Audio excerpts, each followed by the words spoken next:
Hi, everyone. I am Maria. Welcome to the Learn and Talk English podcast. In our last episode, we discussed fluency and how it involves two key aspects. First, the consumption, taking in English through listening and reading. It's like absorbing the language, becoming familiar with the sounds, rhythms, and vocabulary. Second, the production, actively using the language through speaking and writing. This helps you practice, express yourself, and build confidence.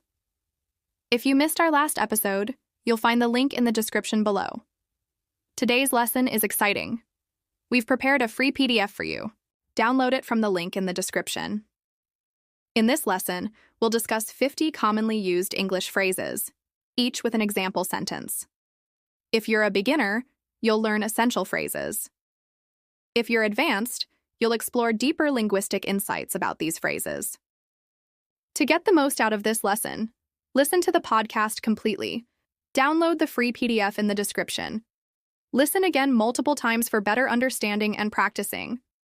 We've also linked some of our best lessons in the description. These will help you improve your English even more.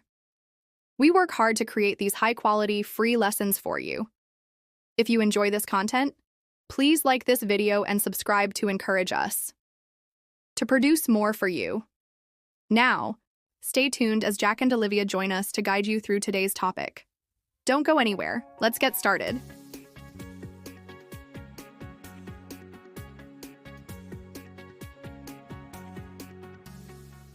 Welcome to the Learn and Talk English podcast.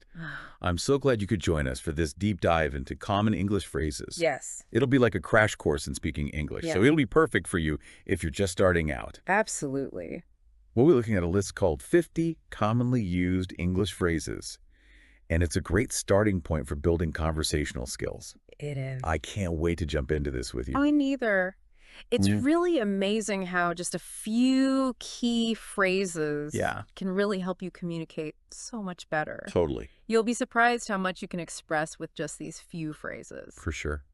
Imagine yourself, confidently greeting people and asking questions and making small talk, all in English. Exactly. That's what we're aiming for today. Yeah. To give you the tools to do just that. Yes.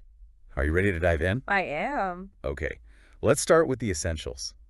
Greetings and introductions. Okay. These are the phrases we use to connect with people and start conversations. You can think of these phrases as your social icebreakers, They're how you make a first impression and show that you're interested in talking with someone. Exactly. So the first phrase is a classic, hello. Right.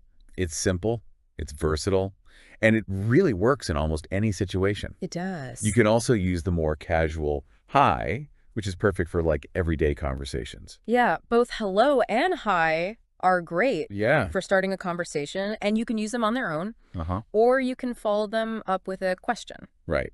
Like, hi, how are you today? Exactly. It's warm, welcoming. Yes. Shows you care about the other person. And it's a great way to get a conversation going. Yeah. It invites the other person to respond and share a little bit about how they're doing. So now let's move on to some greetings that are specific to different times of the day. Okay. Good morning is used from sunrise until around noon. It's a great way. It's a bright and cheerful way to start the day, Yeah. and it shows that you're, in a good mood. Totally. You could say, good morning, did you sleep well? A friendly way to ask about someone's well-being and show you're interested in their day. Good morning is a little bit more formal Yes. than hi or hello. Right. So it's often used in more professional settings or more polite settings. As the day goes on, you'll want to switch to good afternoon, which is generally used from noon until evening. Yeah. This is a great greeting to use when you meet someone in the afternoon or the early evening. Like you could say, good afternoon. How was your day? Yeah. It's a natural way to continue a conversation and show that you're engaged. And it gives the other person a chance to share about their experiences and how their day has been going. So as evening approaches, we have good evening, Yes. which is typically used after sunset. This is a more formal greeting It is. that's often used in social settings or when you're addressing a group of people. Like you could say, good evening. Did you enjoy the dinner? Yes. A polite way to acknowledge the occasion and spark conversation. Now let's move beyond the time-specific greetings to some more general greetings. Oh. A very common phrase you'll hear is, "How are you?" Right. It's a standard way to ask someone about how they're doing. It is.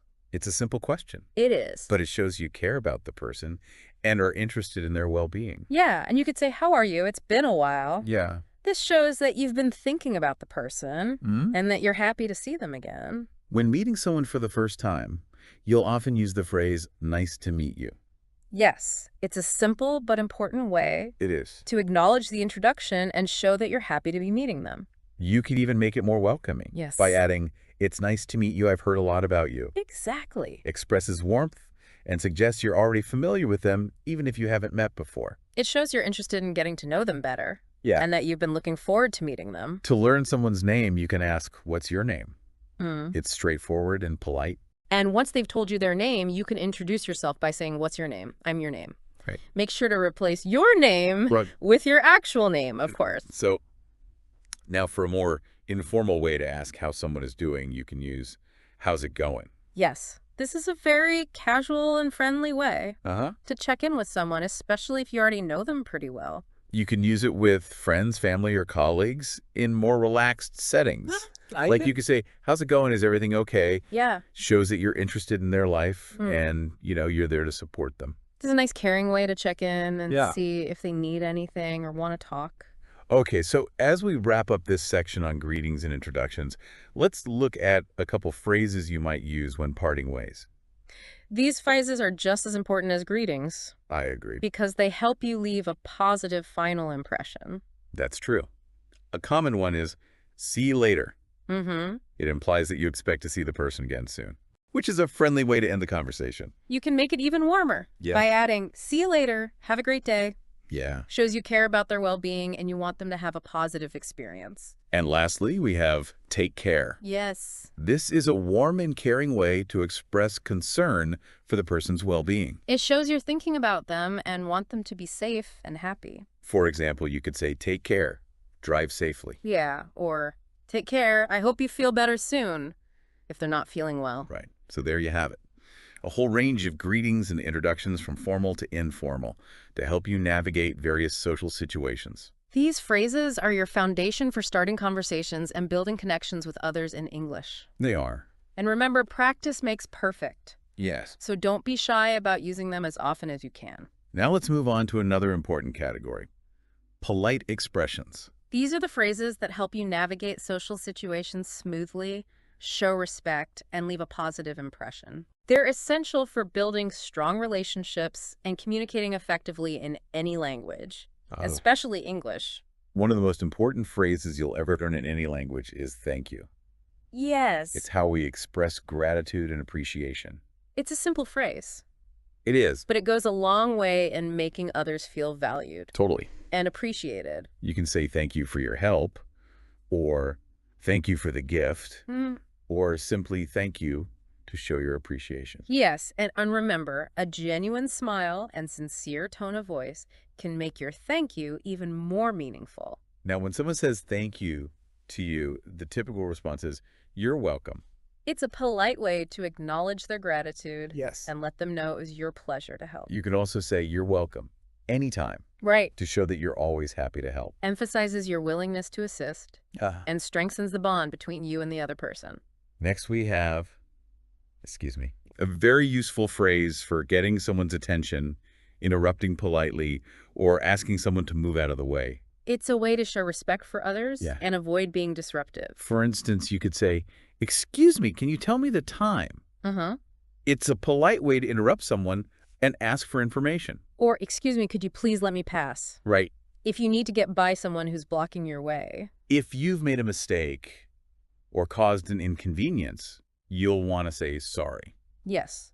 It's important to take responsibility for your actions and express your regret if you've done something wrong. For example, you might say, "I'm sorry for being late." Or, "I'm sorry, I didn't mean to bump into you." Yes. Remember, sincerity is key when apologizing. Definitely. People can tell if you're not genuinely sorry. Absolutely. A sincere apology can go a long way in repairing relationships and maintaining harmony. It can. When you want something or need to ask someone to do something, you can use the word "please." It's a simple word, It is. but it's essential for making requests politely. Yeah. And showing respect for the other person. For instance, you could say, please pass me the salt, or please could you help me with this? Notice how please is usually placed before the verb in a request. It's like adding a touch of politeness to your request. Right. Now, when someone thanks you for doing something, you can say, no problem, instead of, you're welcome. It's a more informal way to say that you are happy to help. Yeah. It's like saying, it was easy for me, so don't worry about it. Exactly. You could also say, no problem, I'll take care of it. Shows you're willing to go the extra mile and are happy to assist. Similarly, if someone apologizes to you, you can respond with, that's fine. Shows you accept their apology and aren't upset. It's a gracious way to put the matter to rest and move on. For example, you might say, that's fine, no need to rush. Or, that's fine, we all make mistakes. If you didn't hear or understand something someone said, you can politely ask, could you repeat that?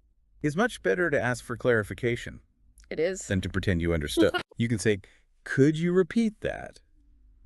I didn't hear you. Or, could you please say that again? I didn't understand. Right. Don't be afraid to ask for clarification. Yeah. It shows you're actively listening and want to understand what's being said. When you want to express your gratitude for something someone has done, you can say, I appreciate it. Conveys a deeper level of thanks It does. than just saying thank you. Uh-huh. It suggests you recognize the effort or thoughtfulness behind their actions. You could say, I appreciate your kindness. Or, I appreciate you taking the time to help me. It's a heartfelt way to acknowledge their generosity and make them feel valued. And finally, if someone thanks you and you want to downplay your effort, you can say, don't mention it. Means that it was no trouble at all and that you were happy to help. You could say, don't mention it, I'm happy to help. Or, don't mention it, it was my pleasure. So these are just a few of the many polite expressions you can use in English. By incorporating them into your daily conversations, you'll come across as respectful, considerate, and easy to get along with. And remember, politeness is often culturally specific. So what might be considered polite in one culture may not be in another. That's a great point. As you're learning English, it's always good to be mindful of cultural differences and to observe how native speakers use polite expressions in various situations. Yes. Now let's shift gears and delve into a category that will empower you to interact with your surroundings and get information. Yeah. Asking for information. Okay. Yeah, being able to ask questions is so essential for navigating a new language Yeah, and a new culture. it is. It's how we learn and explore and connect with the world around us. So true. It's like having a key that unlocks a whole new world of understanding. Exactly. And our list has some great phrases to add to your key ring. It does. Let's start with where is. Okay. It's the go-to phrase for asking about locations. Whether you're looking for a restaurant or a landmark or just the nearest restroom, Uh-huh. where is your trusty guide. Exactly. For instance, you could say, where is the nearest bus stop? Mm-hmm. Or where's the best place to get pizza around here? And notice how the intonation rises at the end of the sentence when you're asking a question. Yes. It's a subtle but important way to signal that you're looking for information. Right. It's like you're adding a little question mark to your voice. Exactly. Speaking of questions, if you're shopping or you're curious about the price of something, you'll want to know how to ask, how much is this? It's a very straightforward way to inquire about the cost of an item. It is. And it's super useful when you're browsing markets or stores or even just admiring something you see on the street. Right. You Yeah. can say, how much is this sweater? Or how much is that painting? And don't be afraid to use this phrase even if you're not planning on buying something. Yeah. It's a great way to just learn about the value of things and practice your English. Now, let's say you're struggling with something or need a helping hand. Okay. Don't hesitate to say, can you help me? It's a simple but powerful phrase that can really help you get the assistance that you need. It is. Whether you're trying to figure out a map or assemble furniture or even just carry a heavy bag, Yeah. don't be shy about asking for help. You can be specific about what you need help with by saying, can you help me with this bag? Right. Or can you help me find the train station? People are generally happy to help, especially when you ask politely. Right. And it's a great opportunity to strike up a conversation and practice your English. Absolutely. And speaking of essential information, knowing how to ask what time is crucial. It's true. After all, time is a precious commodity, and we don't want to waste it by being late. Exactly. It's a very simple question, but it can save you a lot of trouble and embarrassment. It can. You can ask, what time is it now? Or, excuse me, You have the time. Uh-huh. And if you want to be extra polite, you can add please at the end of your request. Now, let's say you're new in town or just a little bit lost. Yep. How do I get to... You a whore? We'll be your new best friend. Well, this phrase is your key to unlocking directions and navigating your way around. For sure. You can say, how do I get to the train station? Or how do I get to the museum? And be prepared to listen carefully to the directions. Yes. Because they might involve street names or landmarks or public transportation instructions. And don't be afraid to ask for clarification if you don't understand something. Right. You can say, could you repeat that, please? Or could you explain that again? Another handy phrase for gathering information is, do you know? It's like a magic wand that can conjure up all sorts of knowledge from people around you. You can use it to ask about anything, from the location of a particular store to the history of a landmark. For instance, you could say, do you know where the library is? Yeah. Or do you know what time the museum closes? It's a great way to tap into the local knowledge. Yeah. And get insider tips. It is. Now, as you're learning English, you're bound to come across new words all the time. Don't let them intimidate you. That's real. Just ask, what does this mean? It's a simple and effective way to expand your vocabulary and deepen your understanding of the language. Yeah. You can point to a word in a book or a menu, or even a sign on the street and ask, what does this word mean? Most people are happy to help you learn, and they might even share some interesting stories or insights about the word's origin or usage. Learning a language is all about asking questions and being curious. It is. So embrace those new words and don't be shy about seeking clarification. Right. Now, let's say you'd like to request something politely. Okay. Can I have? Is the perfect phrase for that. It is. Whether you're at a restaurant or a cafe or even someone's home, can I have, allows you to express your desire politely and respectfully. Like you could say, can I have a cup of tea, please? Or can I have another slice of cake? Remember to add please at the end to make it extra polite. Next up, is there? Yeah. Comes in handy when you're trying to locate something, especially a place. It's like sending out a search party to find what you're looking for. It is. You can ask, is there a hospital nearby? Or is there a bookstore in this shopping mall? It's a great way to gather information about your surroundings and discover new places. And finally, if you're curious about someone's identity, you can ask, who is that? It's a straightforward way to inquire about someone you don't know. It is. Like, you could point at someone and say, who is that person standing over there? Or who is that playing guitar? And remember to be discreet and respectful when you're asking about others. So there you have it, a whole toolkit of phrases to help you ask for information, navigate new situations, and learn more about the world around you. These phrases are your passport to exploration and understanding. They are. So don't be afraid to use them, ask questions, and delve deeper into this fascinating world of the English language. Now let's shift gears and explore a category that's all about making connections and keeping conversations flowing. Everyday small talk. So small talk, it might seem, small. Right. But it's actually a big deal when it comes to building relationships and making those initial connections. Yeah, think of it as the warm-up act before the main event, Yeah. It sets the stage for a more comfortable and engaging conversation. Okay, so let's start with a classic small talk opener. What's up? Oh? It's a casual and friendly way to greet someone and see how they're doing. You'll hear this phrase a lot, especially in informal settings, like with friends or family. It's like saying, hey, what's going on in your world? Right. But in a more relaxed way. And the typical response to what's up is not much. Right. It means things are pretty normal. Nothing too exciting happening. But of course, you can always expand on that by adding a little detail like, not much, just enjoying the sunshine.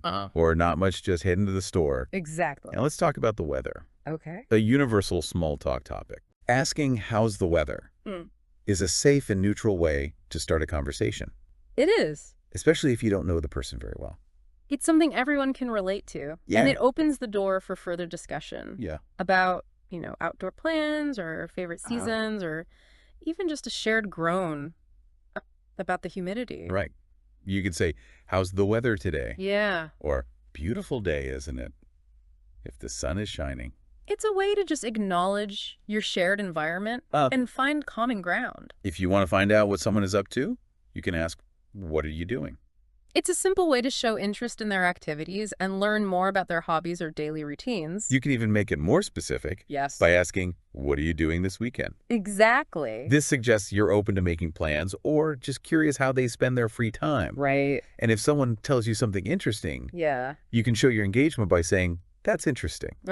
It's a way to acknowledge what they've said and encourage them to share a little bit more. You could even add, wow, that's interesting. Tell me more. Exactly. To show you're genuinely enthusiastic. Now, sometimes in conversation, you might not be sure about something. It's perfectly fine to say, I'm not sure. It is. It's much better to be honest than to pretend you know something you don't. Yeah. You can simply say, I'm not sure, but I'll find out. Right. Shows you're willing to learn and take initiative. It also keeps the conversation going by creating an opportunity for further discussion later on. Now, when you agree with someone's opinion or statement, you can simply say, I agree. Or I agree with you, or I agree with your point. But if you disagree, you can politely express your viewpoint by saying, I don't think so. The key is to be respectful. It is. Even when you have a different opinion. Yeah, you could add, I don't think so. Let's check again. Right. Suggesting you're open to, reconsidering your viewpoint. Exactly. When something surprises you or intrigues you. Yeah. A simple really can convey a lot. Yeah, it expresses your interest and Right. encourages the other person to share more details. You can add, really? That sounds amazing. Or, really? I had no idea. It shows you're engaged in the conversation and genuinely interested in what they have to say. And finally, to invite someone to share their thoughts and keep the conversation flowing, Yeah. you can ask, what do you think? It's a great way to get their perspective on a topic and encourage a more in-depth discussion. You could say, what do you think about this idea? Or what do you think we should do? It shows that you value their opinion and you're open to hearing different perspectives. Right. So there you have it. A whole toolbox of phrases Yes. for everyday small talk. From greetings and responses to expressing agreement and disagreement. Small talk is about more than just filling the silence. It is. It's about building rapport, finding common ground, and creating a more comfortable and enjoyable social atmosphere. Absolutely. And the more you practice these phrases, the more natural and effortless they will become. Now let's move on to our final category, Okay. common responses. These are short, versatile phrases that you can use in a variety of situations. Think of them as your quick reply arsenal for navigating everyday conversations. Okay. Let's start with a phrase that's both honest and straightforward. I don't know. Everyone experiences moments Yes. when they just don't have the answer. Right. And it's perfectly okay to admit that. Yeah, it's much better to be honest than to try to bluff your way through. Exactly. You can simply say, I don't know the answer to that question. Right. Or I'm not sure, but I can try to find out. Shows you're willing to learn and that you value accuracy. Now, if something is unimportant or you're willing to be flexible, Yeah. you can say, it doesn't matter. This phrase comes in handy when someone is trying to make a decision and is seeking your input. For example, if someone asks, would you like coffee or tea? Right. And you don't have a preference, you can simply say, it doesn't matter. Either one is fine. Or if someone asks, should we meet at 2 or 3, and you're flexible, Yeah. you can say, it doesn't matter, whatever time works best for you. When someone suggests something and you're on board, you can enthusiastically respond with, sounds good. It's a simple way to show your agreement and your enthusiasm. Right. For example, someone proposes meeting for lunch. You can say, it sounds good. Where do you want to go? It keeps the conversation moving and shows that you're interested in making plans. Now, let's say you need a moment to think, or you're searching for something. Okay. Let me see. Is a helpful phrase Yes. to buy you a little time. Signals that you're processing the information or trying to recall something. You could say, let me see if I have that information in my notes, or let me see if I can find it for you. Shows that you're making an effort and you haven't forgotten their request. When you require assistance with something, don't hesitate to say, I need help. Be direct and specific Yes. about what you need help with. Like you could say, I need help carrying these boxes, or I need help understanding this instruction manual. People are generally happy to help, especially when you clearly communicate what you need. And if you want to give someone else the choice or responsibility for a decision, Yeah. you can say, it's up to you. This phrase comes in handy when you're making plans together and you want to be accommodating. For example, you could say, where should we go for dinner? It's up to you. Right. Or what movie do you want to watch? It's up to you. Shows that you're flexible and that you value their input. Sometimes you just need to express your basic needs. Yeah. If you're feeling hungry, Uh-huh. you can simply say, I'm hungry. You can elaborate by adding, I'm hungry. Let's grab some lunch.